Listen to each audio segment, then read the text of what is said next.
Okay guys, I'm going to start over again here. I'm going to make the Duplo a single track module. It's fit on 4 pegs.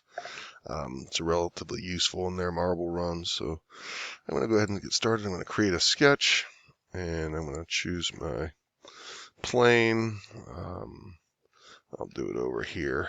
I'm going to start by doing a rectangle. I'm going to do a different kind of rectangle. Normally, it's a default 2-point rectangle where you drag one corner and then go drag the other corner. I'm going to come over here to the right, and I'm going to use a center rectangle. It's not significant other than it helps you lay it out when you anticipate symmetry. It's a relatively helpful thing. I'm still going to type 1.252, tab 1.252, and enter. And you're just going to notice that what I was able to do, I was able to place the center of that right there. I can put that in at origin where I'd already automatically have an axis coming up there. If I anticipate a lot of symmetry going on, that's sometimes a helpful way to do it. But again, it does nothing other. I made a square. Let's be honest, it's not too special, but anticipation allows me to function more effectively. I'm going to extrude that up, and I'm going to extrude it up a distance of 0.756. It's just over 3/4 of an inch. Next, I'm going to add this half pipe, I guess I'd call it, right here, and I'm going to sketch on that face, and that is going to be a circle. I'm going to come on here. That's on there.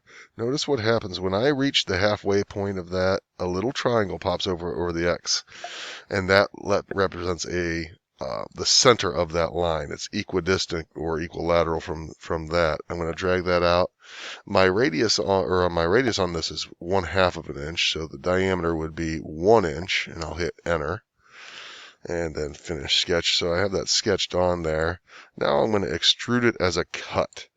Normally, I extrude something, it kind of adds material. Think the Play-Doh factory. If I drag it back that way, notice it changes operation. Over here right now it says join, it's adding.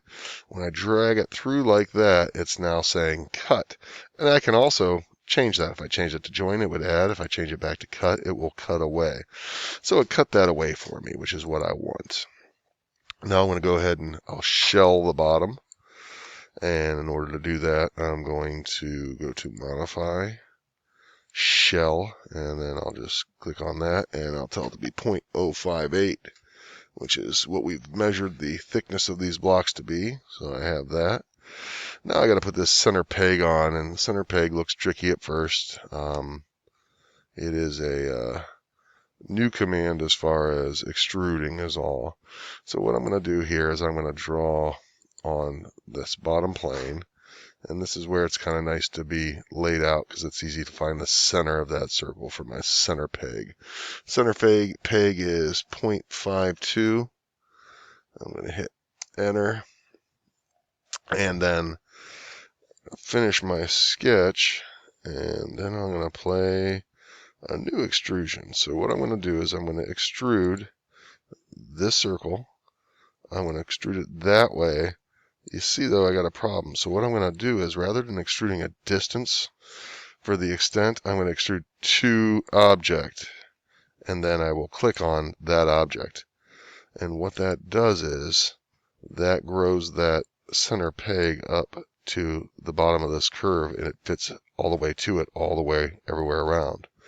I'm now going to go ahead and shell my center peg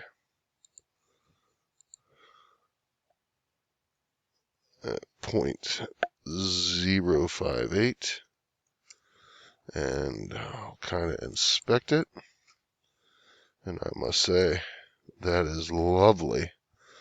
Thank you, Fusion 360.